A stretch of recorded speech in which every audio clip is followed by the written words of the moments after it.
Welcome to the Sutherland Report again. Thank you for giving me the privilege of your time. I know I say it every time, but I am very, very excited to bring on my next guest because we need to discuss very, very important world events and very important world events that are going on within Israel and the surrounding area within the Middle East. And there is nothing like actually talking to someone who is in the area and knows what they are talking about. So I'm going to bring on Matty, and he will introduce himself, and we will sit down and have an amazing discussion. Matty, first of all, thank you so much indeed for joining me today. And I just wonder if you could wonderfully pronounce your full surname, because I was so scared of absolutely murdering it.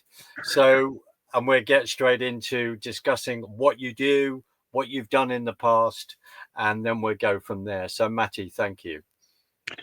Thank you, Mark, for having me here. I'm really very honored.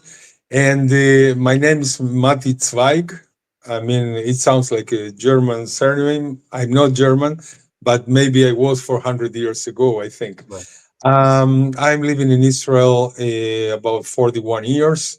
I was born in nothing less than Montevideo, Uruguay. And yeah, I decided to come, like many people of my generations, that they grew up as Jewish people in the different dictatures in South America in the 70s. And in the beginning of the 80s, I came to Israel first as an exchange of students, and then I stayed. I loved the country.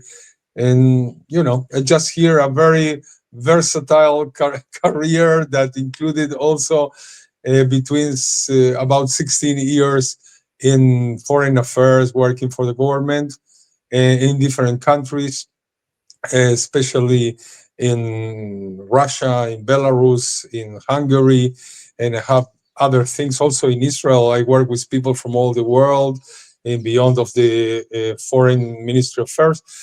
Um, and it was really very interesting because in that case I was dealing with people that came to study in Israel, to study from the experience that Israel has in education, in agriculture, and other courses with people from Africa, Latin America, Asia, and it was really challenging and really really good for the experience.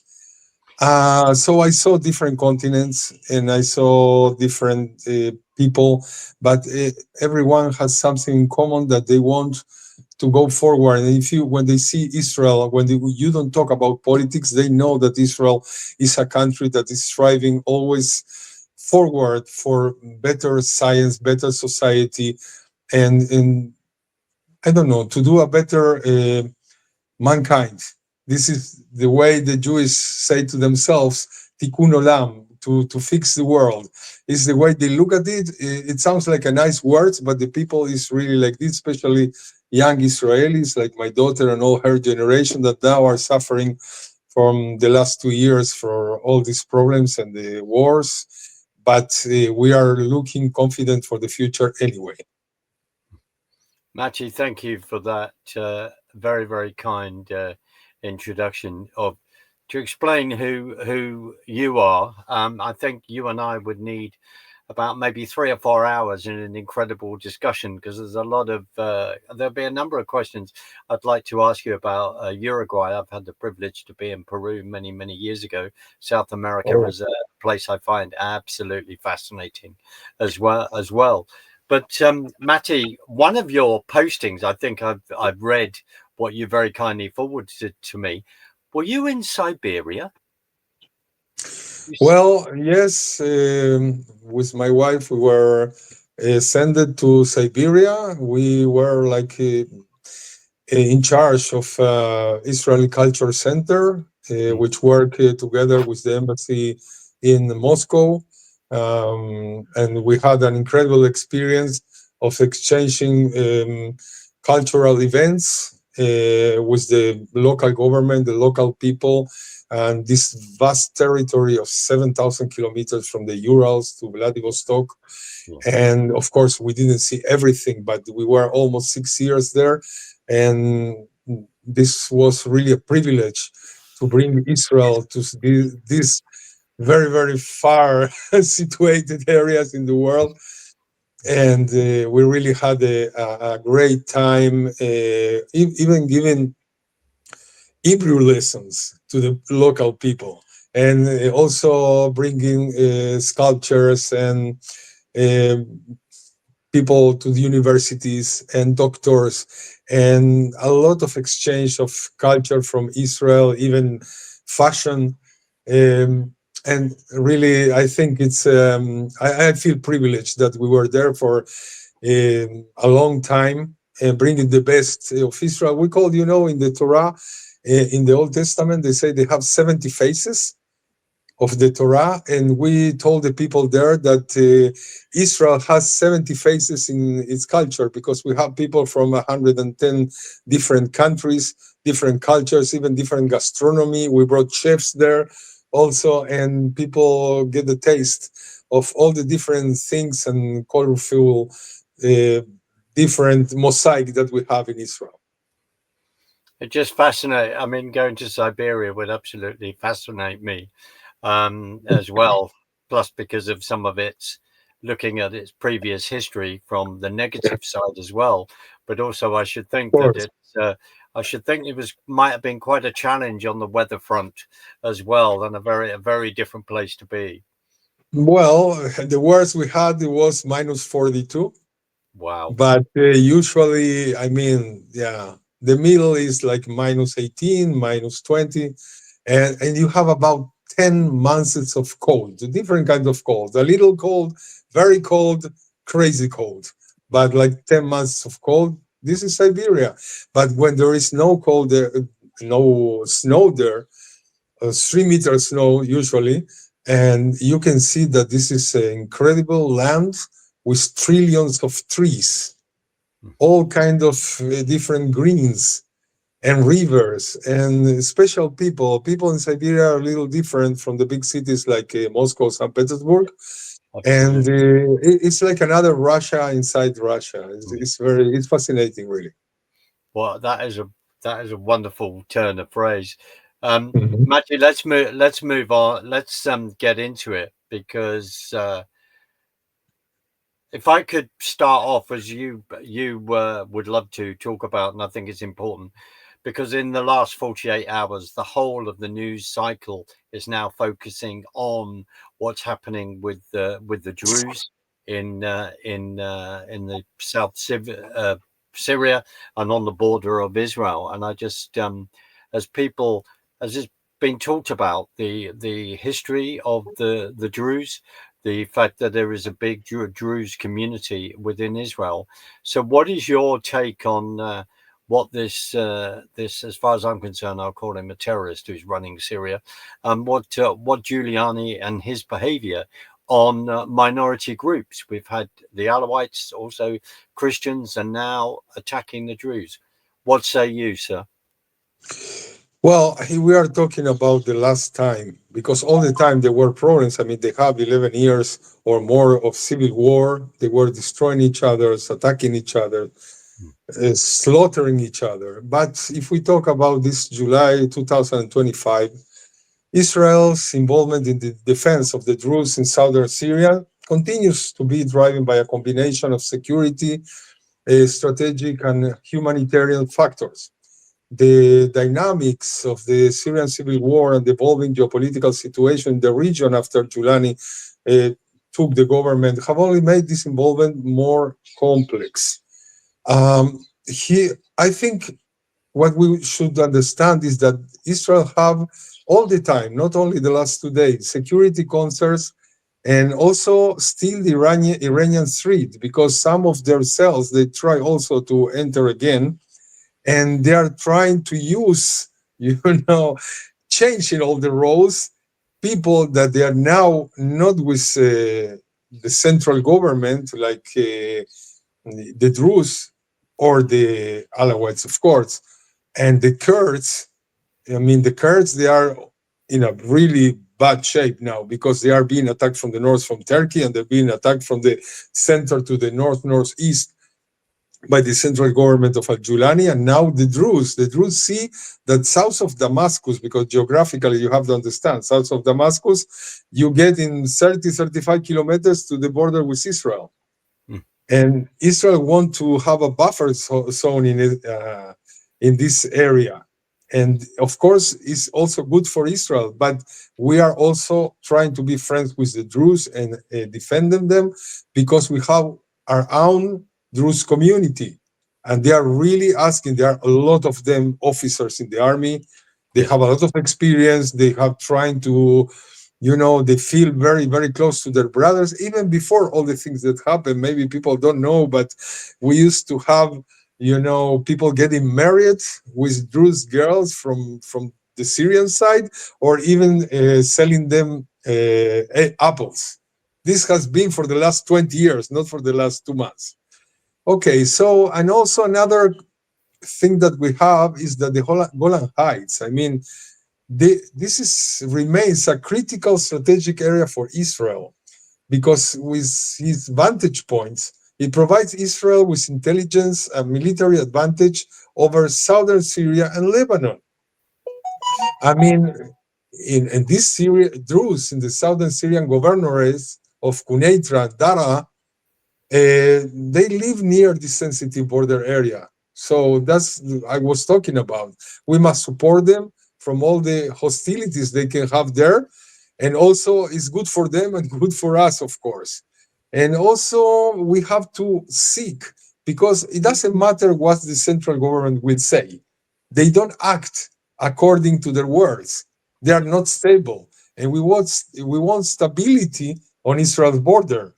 I mean, we have to maintain this buffer zone because it's in our main interest, and it's really relatively a neutral zone. And the Druze in southern Syria, they slowly have been, after the fall of Assad, coming to Israel, visiting their holy places. That their holy places are in the north of Israel, despite their size is bigger than in Israel. It's 180,000, and they have about 650,000, something like that. So they are having relationships now. It's in their interest of everybody to keep this stability. And then it's also another point, that is the humanitarian and moral considerations. I mean, it's protection from sectarian violence. The Druze community has been feeling now that they are not sure. They can be slaughtered in any moment. Their clergy are going to be humiliated. And this is something that it cannot be. We don't get confused, because you have to understand, the Druze in Israel are very Israeli. The Druze in Syria were very Syrians and patriotic, and some of them helping Assad also. Okay, they had to have good relationships, of course, in that time. And the Druze in Lebanon are very Lebanese. They are really patriots. So we are trying now to change this paradigm, because we don't have to forget that from 2011, there is no more Syria. I mean, the geography of Syria as a country that we know, with their borders, ceased to exist in the way we knew it. I mean, it's already 14 years of no Syria.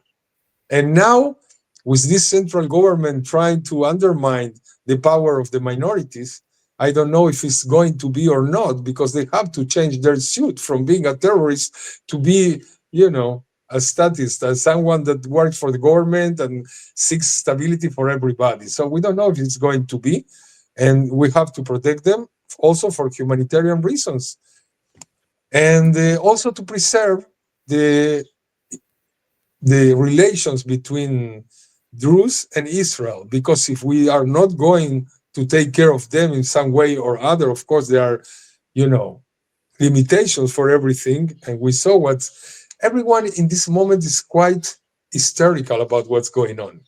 They didn't expect really Israel to be so vehemently trying to defend the Druze. They think they are going to protest, or maybe a couple of bombs, but now they are really vehemently, as I said, trying to protect them, because this is good for us. and also is going to keep very good our relationship with our Druze minority. And of course, there is the political leverage because supporting the Druze, Israel ensures that a loyal or neutral group remains in the region, potentially strengthening Israel's position in any future negotiations or or peace talks like they were having in the last days also between Israel and Syrians on Azerbaijan capital, Baku. They even were talking about maybe in some way to make a deal about peace and about giving back a part of the Golan Heights. And Al-Julani even said to the West that he's ready that Israel will keep part of in the future of the Golan Heights for their security demands, and the North with the it's very nice because Al-Julani he's a Muslim, but the only thing you have in the Golan Heights are Druze. There are 4 villages. That's all you have in the Golan Heights, and they are only Druze. And anyway, they say that maybe he wants them back. The central part of the Golan Heights can be in a way of leasing this land for 25 years. And the southern part, where is maybe the capital, Katsrin, and all the around the Kinneret, the Tiberias Lake, to be part of Israel. So Israel can also be, So he was very nice and smiling to the West to get lifted all the sanctions, and then they started to attack minorities. It's like they say, okay, as long as you look weak, we attack you. Absolutely. And this is something that we cannot, not only with Al-Julani, not with Hezbollah, not with Iran, not with the southern militias, Shiite militias from Iraq. We cannot, deal with people that thinks that if I offer peace, I am weak. Matty, this is the crux of the matter. It's a bit like when Arafat would speak.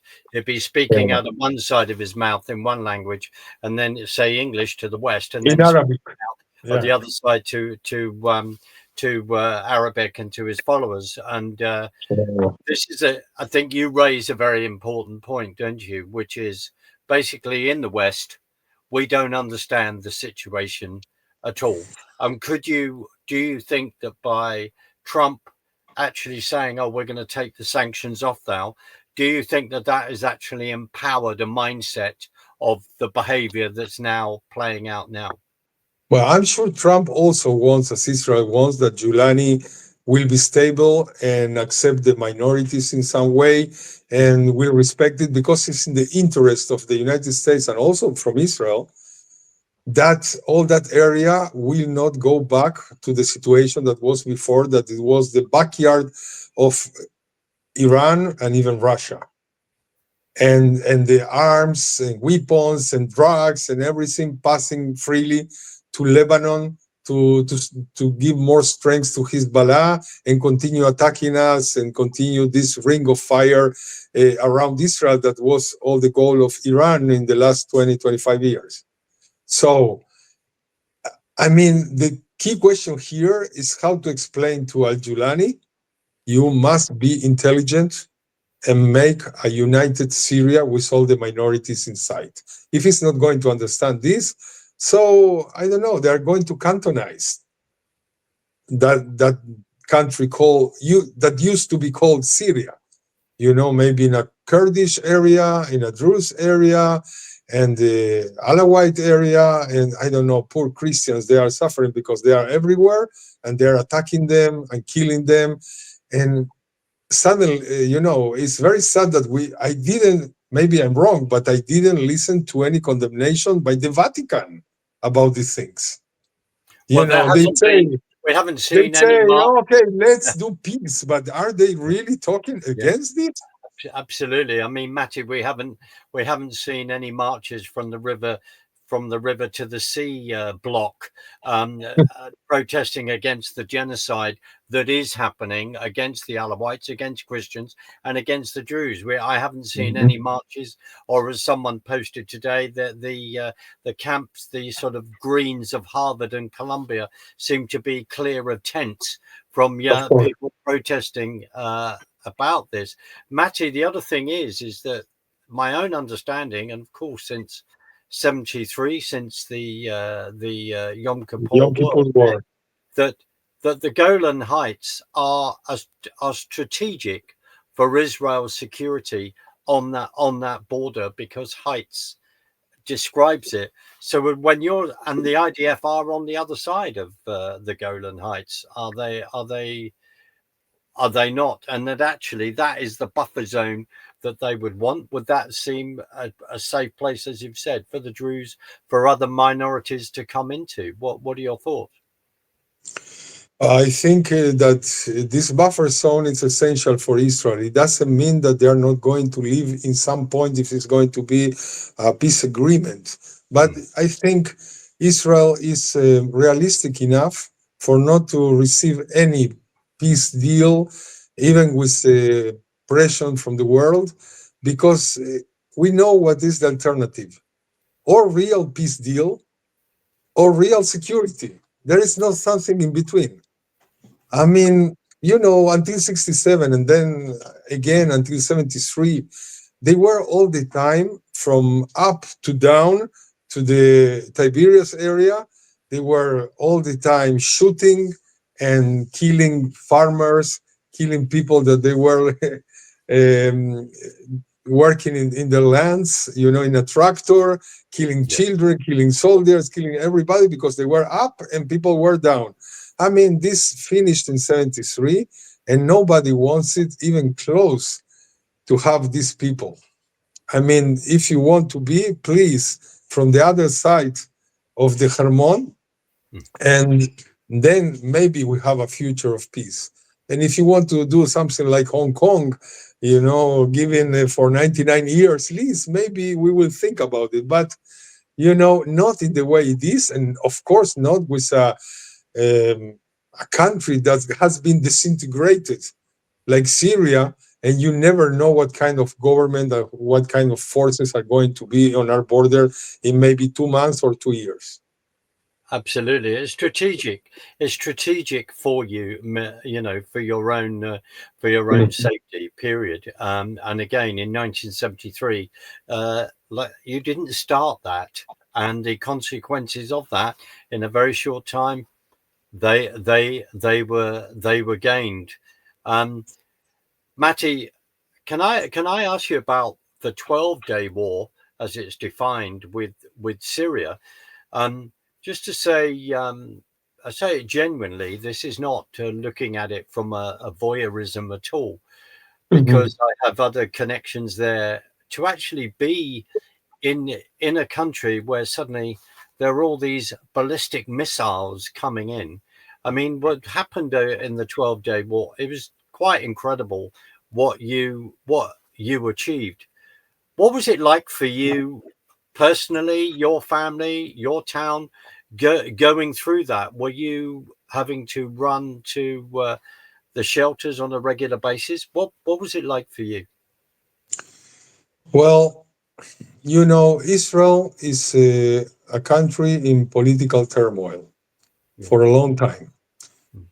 For more than 2 years, we had a government that has done for at least half of the people a big division in the society with all kind of. I am not talking about what is good and what is bad. I'm talking about reality. Mm. And I think our enemies saw that we were weak and they can attack us. And this is maybe one of the roots of the decision of attacking us on the 7th of October 23. And the same with Iran. They thought that they can, with Gaza and with Hezbollah and with all their proxies to make us so weak that they can also continue fast to make their nuclear bombs and maybe to threaten to us. I don't know if they were going to throw them to Israel, but it's for sure we're trying not to have civilian capabilities, but to have military capabilities and to prepare not only one bomb, maybe 20 or 30 bombs, when we know that with one bomb they can destroy all Israel. So we couldn't get this point. Everybody understood that, and it doesn't matter what kind of government we have or we have. Everybody understood the Israel action to a preemptive counterattack. And this was, of course, they were thinking about it for years because the threat was existing for years. And they say now is the moment. It doesn't matter if the history is going to judge Netanyahu that he did it because he has all kinds of political problems. Anyway, I would say between 88 and 90% of the Israeli public in all surveys, they say they agreed that we had to do something to finish this Damocles sword they were on our head, because you were living in a country that all the time they were telling you they are going to throw an atomic bomb on your people, on your head, on your family, and everybody knew it's true. And they were trying to do that, even if slowly, not slowly, but they were trying to do that. This is a fact. And then everybody agreed that this was necessary. And also, the other face of the coin here is that we knew that we are going to suffer casualties. And some years ago, I talked with a high, not general, colonel in the army, and he told me that everybody think that if we are going to do a preemptive attack, we are going to suffer in the first 3-4 days like 200 people killed a day. That's what we thought some years ago. And thanks God, we did a lot of progress in anti-missile, all kind of defense. We have 5 different layers of defense in this, and from next year it's going to be much better and cheaper because they are going to start in a big way with the laser. I mean, they already started, but next year is going to be functional in a big way. And so we are going to defend even more the skies of Israel. And from that point of view, everyone thought that it was good, and everyone thought that this is a price to pay, that we are getting missiles into our civilians, because they're not only try to get civilians, they also try to get all kind of military targets, but they really didn't, because they launched 550 missiles, and only 4 they really entered to places like a army base and 1 energy infrastructure, and that's all. All the rest, they were against civilians. One day after they finished the war, I traveled to Tel Aviv because I had an interview for work. And I saw 2 incredible, I mean, I'm never going to forget that. I saw 2 buildings, 40 stores building, big ones, cut in the middle like a knife in a cake. So they did some damage, but we are going to fix this damage. And what we did to them, of course, they are hiding this. It was to destroy like 80 to 90% of their nuclear capabilities. And it's not so fast that they are going to change all these scientists and all these military men in 5 minutes, because sometimes people in Israel say, okay, you kill 1, immediately you have another 2. This is not true. Not at this level. You cannot change people at this level in these quantities in 5 minutes. So we think we did a big damage to them. This is going to put on hold their programs for at least 2 to 3 years. And in this time, hopefully, maybe the people of Iran is going to topple their evil government that is, first of all, and before Israel, evil government for themselves. With all this oppression and putting everyone in jail and hanging people in the streets, and also against women, against LGBT, and it's a really terrible and evil regime. So I hope maybe things are going to change in the next 2 and 3 years that we have time. Absolutely, and we need the Persian people to rise up Mhm. and do that. I mean, it's not easy because they have been on the streets when, very sadly, a couple of years ago, a young lady was murdered because she refused to wear a head covering, and then it's like, where's support from the West in that situation? And she It's was also an Iranian Kurd from yes, the yes, Kurdish people. So they absolutely. were trying to finish with her because she was a woman and Mm, from a minority. mm, mm. Yeah. Absolutely, absolutely. And I think, Matty, in this conversation, as you said earlier, people think it sort of started yesterday or it started on the 7th of October 2023. No, there is so much history to go through Yeah. and to talk about. And when you're referring to the amount of missiles that were 550, that was your other concern, wasn't it? Which is the amount of ballistic missiles that Iran was making, then the increase of their manufacturing, and the fact that they could then completely override. They would send so many that Mhm. you could not bring them all down. That they were hoping to overawe, so to speak, with the amount of rockets that they can send. Hence Yeah, but why.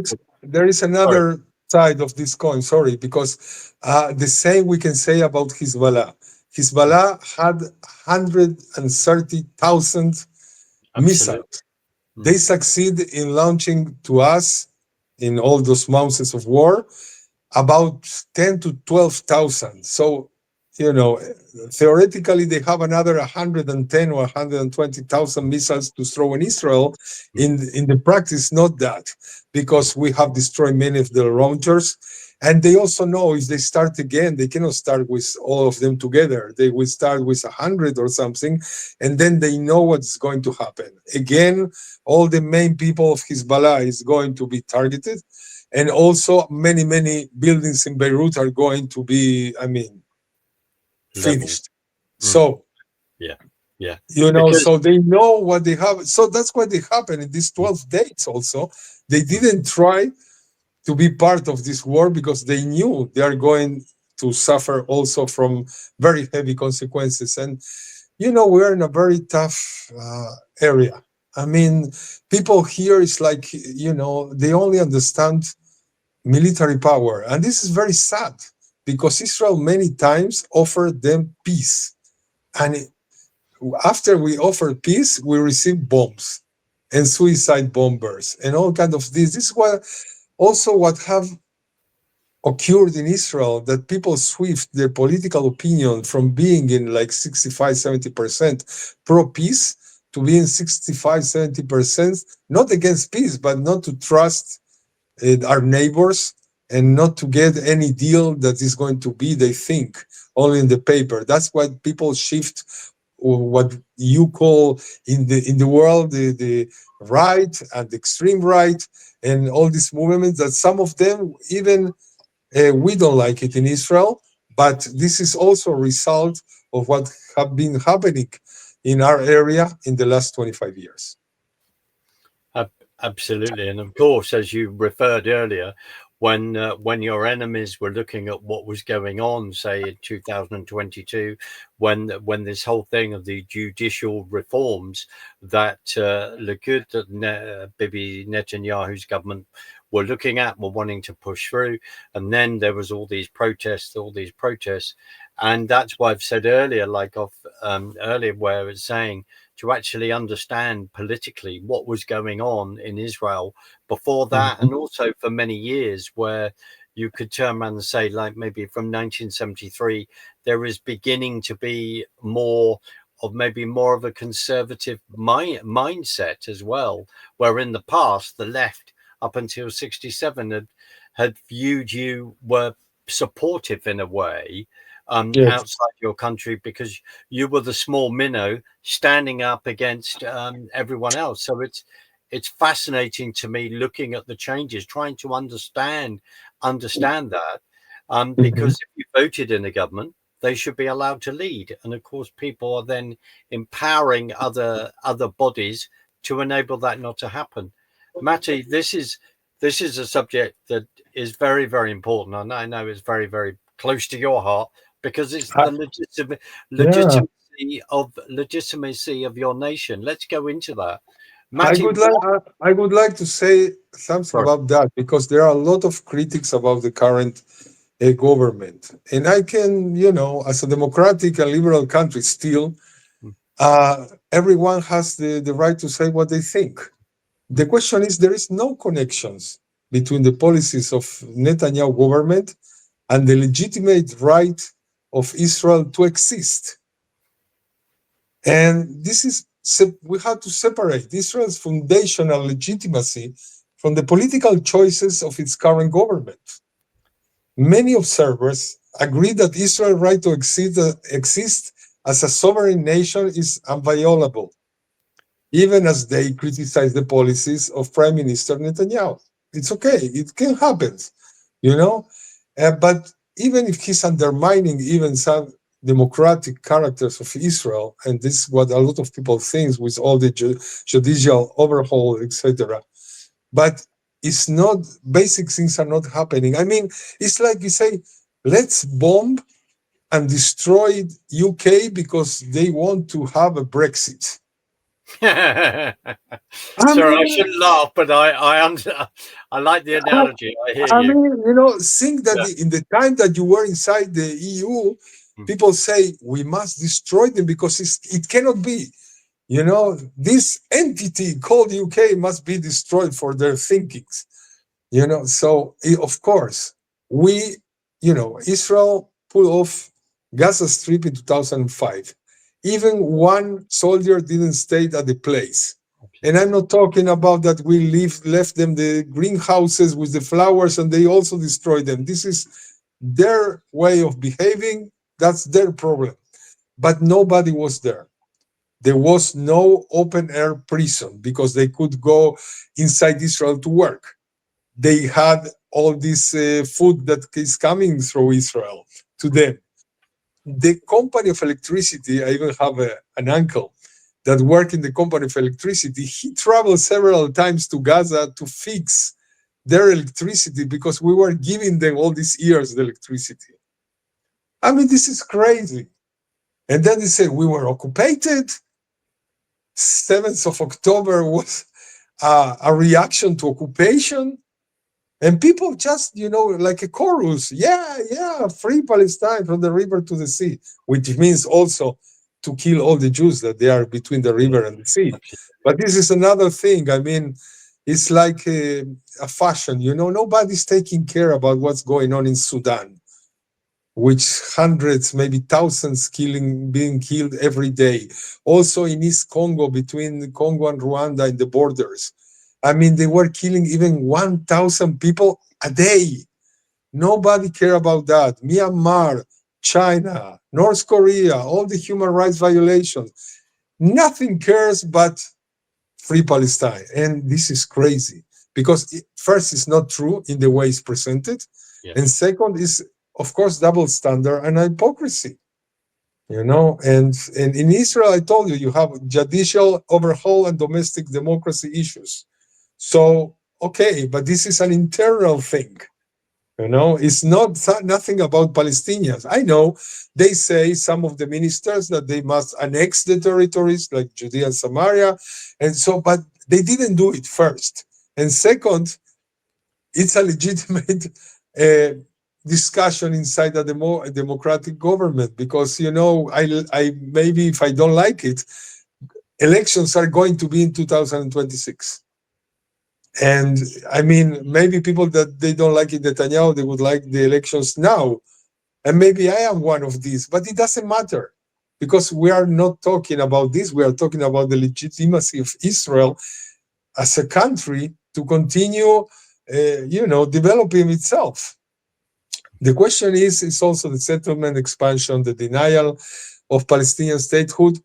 They have undermined also the Israeli society. It's true, but again, we are talking about internal discussions. And also you have the isolation and legitimacy and erosion internationally that is really, really harming us. Because one thing, if you have the UK or Australia or Canada, New Zealand, I don't know, that they don't get a couple of bad ministers, like people say, like Smotrich and Begvir from the extreme right, to go to these countries and to be guests. Okay, this is one thing. The other things that we have writers and painters, and especially people in research of cancer or anything, that they are being denied now any kind of relations with European universities and some of the US universities. And this is crazy for us. You are finishing us for nothing, because this is not something that is going to be achieved through these things. And I'm not saying about sanctions, Sanctions, I've been living in Belarus and Russia. There are 12,400 sanctions against Russia. Believe me, maybe 2 or 3 sanctions are real. All the rest is just a joke. The products comes from third countries and all this. Last year, 2024, even though Trump now say that he's going to cut off Russia from their sales to the States, and people say, oh, but we're not having any sales and any relations. You know how much in 2024 bought US from Russia? Not only in oil, and not only in oil products or gas, in total, $24 billion. Wow. And I can send you the article about that. Yes, all please. the products that they were buying. So when Trump said that, he knows what he's talking about. Usually he knows what he's talking about, but he said in his colorful way. So this is the situation now. I mean, this is very painful for us because it's not achieving any peace. It's only harming the only democratic country in the Middle East, because if you see around, you have only dictatures or kingdoms with dictatures or petrodollars, countries that they are not especially democratic. And also, we have the possibilities of doing a bigger Abraham Accords. Now they are calling it Abraham Alliances. So everything is okay, nice words. But I must say that even with all the problems with the Arab world, the Arab countries that did peace with Israel, like the Emirates or Bahrain, or even Saudi Arabia, that they have no official relations but under the table, they are telling us, please finish Hamas before we go forward. Absolutely. And also, Matty, in the West, we've got this, let's discuss Qatar, if we may, and the hypocrisy of it. And then we'll get into your view of the whole, well, you've just touched on it, the whole hypocrisy of the West, but Qatar is going, oh yes, we're negotiate to get the dear hostages back. We're negotiate, but at the same time, we have the Hamas leadership staying in our hotels with all their billions of dollars. Plus, we'll be funding universities in America, in the UK, private schools over here, etc., etc. The hypocrisy is off the proverbial charts. And I'll just say this to you publicly: I do apologise for the government of the UK, not someone that I voted for, and I am appalled so often that what comes out of their mouth. And there's a very clear biblical precedent for this, is that as Genesis 12 talks about blessing your nation And if you bless your nation, you are blessed. Well, unfortunately, because this government decided not to do that and to curse you at every turn, then it's not surprising what is going on with our nation at the moment, because the anti-Israel, which is anti-Semitism in my books, exactly the same, is off the proverbial charts.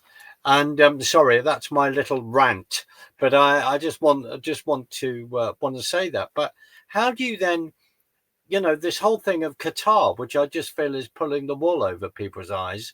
What are your thoughts on that? How do we deal with that?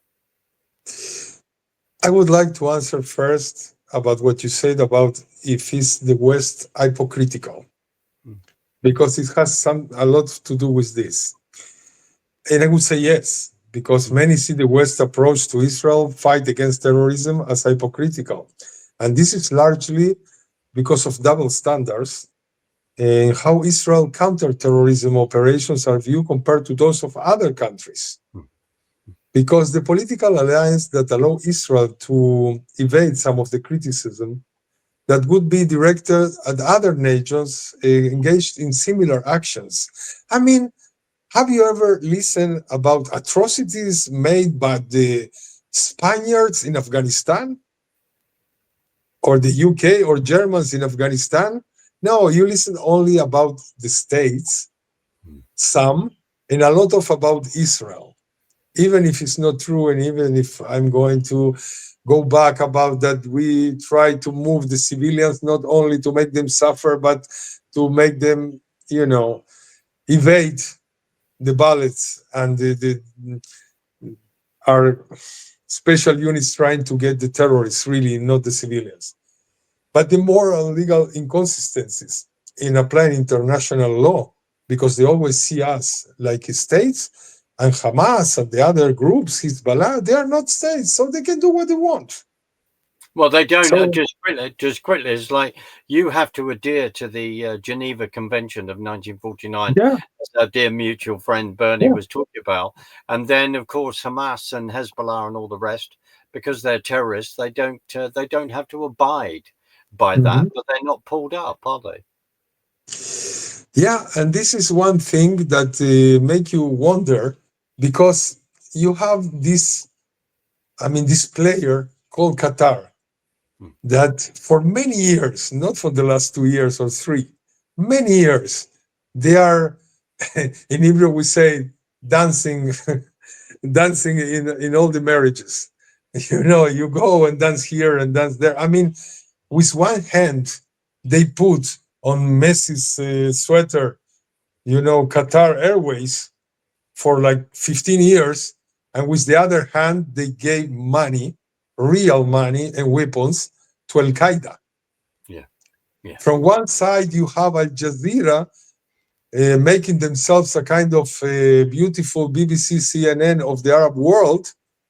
And from the other side, you know that they are backed by the Arab Brotherhood Hmm. and the Islamic Brotherhood. So, and now they say, we are the only ones that can mediate. You were always going to Egypt, but we are very strong. We can mediate. We know everybody. We are friends with everybody. Yeah, they are friends with everybody, with the West as with jihadists. And why is that? Because in one place they invest money. Like now they have bought like half of the Patagonia lands in the last 5 years. Incredible. Okay, and they have a gold there because there are petrol and gas and gold they are discovering there. So, and from with the other hand, they continue to give money to all the extremists and all the jihadists from Indonesia and Malaysia to Middle East to North Africa. And this is the same money, and this is the same source, the royalty from Qatar. So it's very, very hard to understand this, because also Trump was involved with them, and also Biden, of course, and also Israel. Now we are investigating that some people was, innocently having money to wash their name, to make them, real negotiators, the good guy that is trying to bring peace and free the hostages. And that's not. And this is a big problem for us. I think it's a big problem for the world. This is not a casualty, that a coincidence, sorry, that Saudi Arabia and all the other countries were banning for years Al Jazeera because they understood what they are. They are trying to destabilize all the other countries in that area. And after 3 or 4 years, they see it and they have a kind of agreement about that. Now they are again back. But, you know, this is a little country trying to destabilize everybody and having their upper hand on every issue with their money. And I think the countries of the area, they should talk about Qatar differently, but of course, it's beyond me in this moment. I hear you, and also no, a number of people. There's a lot to investigate with certain individuals. If they've owned buildings that have then been financially bailed out, I believe, in regard to people like Witkoff and stuff like that, Yeah. with the Qatarians, and you just think, well, hold on a minute, you're over there supposedly negotiating for the to free the hostages. As Matty, before we end, is there anything else that you would like to say? And I do thank you so much for an amazing conversation, and I really want to. I hope that we can do this again because of your insight. Um, is there anything that you would like to say? I suppose it's like asking, there you are in Israel. How are you viewing the UK's behaviour over all that's going on, some of the stupidity that comes out of various politicians' mouth? From your your government career part of that, what is your reaction to all of that? You can say whatever you like. You mean nobody's watching? Okay. No. You know, um, in the last maybe 10 or 15 years, I got some conclusions that they come with the age. And my conclusions are that you must always think, especially when you deal with geopolitical changing or understanding of the different, I call it the different points of the web. And the different points of the web are, you see the big picture. And then you have to think always, also in UK, also in Israel, also in every place, in Russia when I was, facts and not words. And I know what has been in UK, and I know the changes, and I know the sociological pressure of Muslim voters, and I understand that things change in all countries. They are changing in New York, if you see, and they are Yes, changing Mamdani. in many places. This is really incredible, and you never thought about it some years ago. But anyway, the facts are that we have very good relations between our services and the MI5 and MI6. We have a very good relation with the army, the different branches of the army. And I can say that even with all the labor approach and all the people talking about banning the sales of arms to Israel and everything, in the last year and a half, only 5% have go down from the quantity of sales of the weapons from UK to Israel, also from Israel to UK, but this is a different story. And even in the last 2-3 months, Starmer signed about 20 licenses about different things that they have to do with Navy and ammunitions and different technologies. Even from the 20 licenses he gave, like 5 of them, they are new.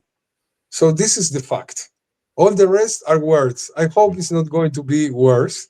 And I hope not only in the UK, in Europe and in every place, they will understand not to give to Israel carte blanche, but to understand Israel needs, to understand that we are dealing with genocidal jihadists.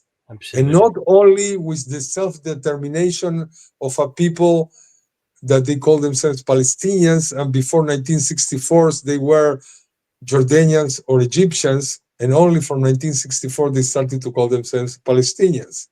Absolutely. After Yeah. Arafat going and consulting a PR company, I believe in New York, but KGB, no, KGB did with him. They say, yeah, let's go anti-imperialist, yeah, let's yeah, do a nice PLO, mm, and this will help us in our fight in the world against capitalists. yeah. So let's do a nice new people called Palestinians. And Well, this they is a fact, never. even, and I want to say something about that because the conflict with Palestinians is real, Yes, but their terminology is not true. They were not thousands of years of Palestinians. Jesus was a Jew first before he became Jesus Christ, and not Palestinian. And so I mean, all these things, all this bias of the history must be stopped for normal and rational people. Matty, I would like to discuss all that on another occasion very soon, especially as going back to that. When Russia recognized Israel as a nation, and the thing is, they were hoping to have a sort of communist outpost in the Middle East. I think all of that is really, really important to discuss. Matty, I'm going to have to end this now. Play us out, and then don't disappear. I'll say goodbye to you on the other side. But thank you so much for a launch of an incredible discussion, and thank you so much for joining me.